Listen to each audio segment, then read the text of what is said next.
하나님을 믿는데 고단한 삶이 계속되는 이유. 어느 시골 마을에 가난한 남자가 있었는데 그는 부모가 없는 고아이고 못생긴 외모에 몸이 허약했습니다. 아무런 희망 없이 힘겹게 살고 있었습니다. 그 청년이 살던 나라에는 왕이 있었는데 왕에게는 아름다운 외동딸이 있었습니다.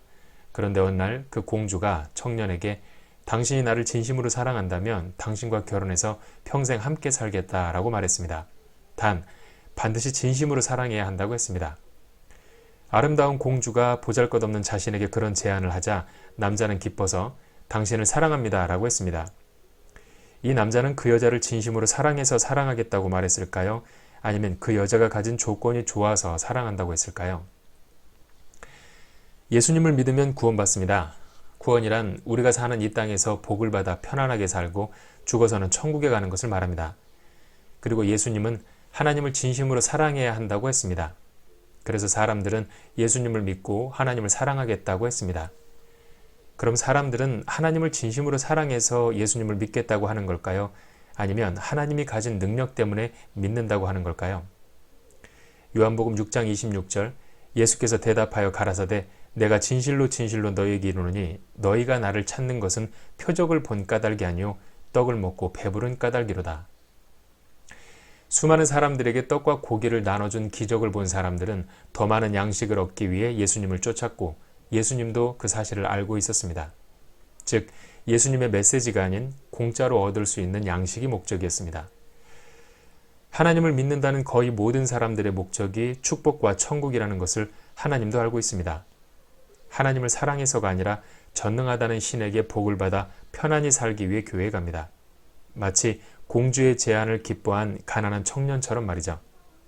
그러나 하나님은 이익을 전제로 한 조건적 사랑이 아닌 아무런 이익이 없어도 하나님을 진심으로 사랑하는 무조건적인 사랑을 우리에게 원합니다. 물론 그것은 쉬운 일이 아닙니다.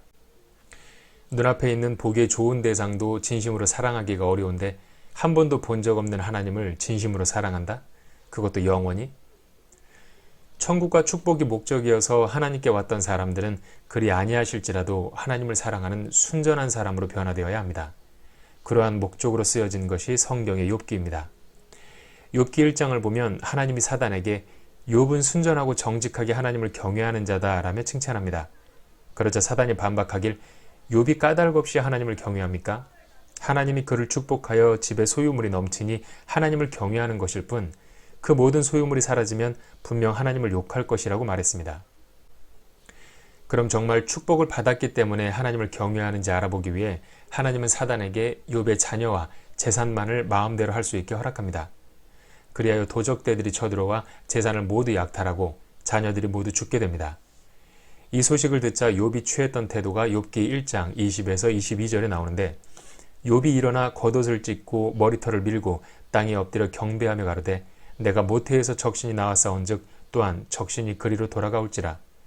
주신 자도 여호와시오 취하신 자도 여호와시오니 여호와의 이름이 찬송을 받으실지니이다 하고 이 모든 일에 욥이 범죄하지 아니하고 하나님을 향하여 어리석게 원망하지 아니하니라. 욥은 참담한 고통의 순간에 하나님을 경외할 뿐 원망하지 않았습니다. 하나님은 욥의 이 모습을 기뻐하셨고 사단에게 자랑하셨습니다.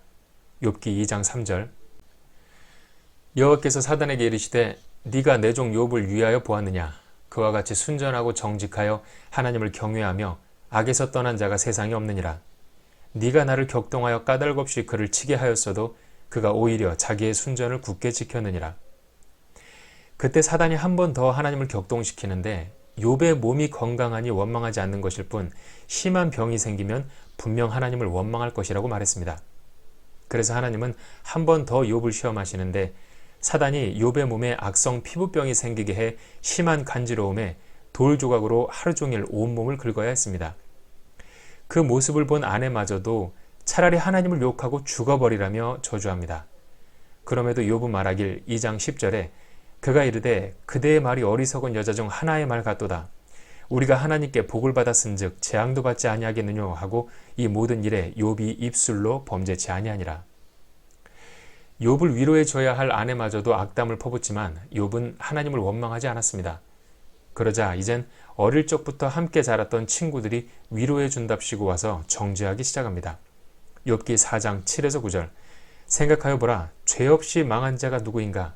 정직한 자의 끊어짐이 어디 있는가?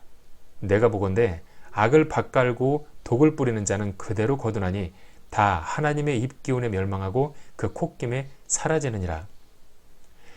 하루아침에 부자에서 거지가 되고 사랑하던 자녀들은 다 죽고 심한 피부병 때문에 몸을 긁어대며 발버둥 치고 있는데 믿었던 마누라는 악담을 퍼붓고 중마고우라던 친구들은 정죄하는 이런 비참한 상황에서도 욥은 절대로 원망과 불평을 하지 않았습니다. 내가 어떤 상황에 처해질지라도 하나님은 오직 영광 받으셔야 한다라는 마음을 유지합니다. 하나님을 진실하게 사랑하는 사람에게서만 나올 수 있는 반응입니다. 마침내 하나님은 욥에 대한 시험을 중단하시고 다시 큰 복을 주십니다. 욥기 42장 10에서 16절. 욥이 그 벗들을 위하여 빌매 여호와께서 욥의 공경을 돌이키시고 욥에게 그전 소유보다 갑절이나 주신지라. 여호와께서 욥의 모년에 복을 주사 처음 복보다 더하게 하니 그가 양 1만 4천과 약대 6천과 소 1천결이와 암나귀 1천을 두었고 또 아들 7과 딸 3을 낳았으며 전국 중에 욥의 딸들처럼 아리따운 여자가 없었더라. 그 아비가 그들에게 그 오라비처럼 산업을 주었더라. 그 후에 욥이 140년을 살며 아들과 손자 4대를 보았고 하나님이 욥기를 통해서 우리에게 주려는 메시지는 분명합니다. 아무 조건 없이 하나님을 사랑하는 깨끗한 마음을 가지라는 것입니다. 욥처럼 말이죠. 그리고 이것은 선택이 아닌 반드시 해야만 하는 필수입니다. 사람들은 욥기를 읽고 이 악물고 버티면 언젠가는 나도 욥처럼 하나님이 축복할 것이다 라고 생각합니다. 그러나 그것은 어리석은 결론입니다. 아무 생각 없이 이 악물고 버텨봤자 하나님은 축복하지 않습니다. 욥과 같이 하나님을 향한 깨끗한 마음을 가져야만 축복하시기 때문입니다. 조건 때문에 하는 사랑이 아닌 무조건적인 사랑 말이죠. 그럼 어떻게 하면 욥처럼 순전한 마음을 가질 수 있을까요? 매일의 삶 속에서 반복되는 훈련과 연습으로 가능합니다. 하나님이 좋아하는 사람은 태어나는 것이 아니라 만들어지는 것입니다. 여러분이 가진 게 하나뿐이어도 매일 하나님께 감사하고 기뻐하세요. 여러분이 가진 게 2개뿐이어도 매일 하나님께 감사하고 기뻐하세요. 어느 날 모두 잃어 가진 게 하나도 없을지라도 하나님께 감사하고 기뻐하세요.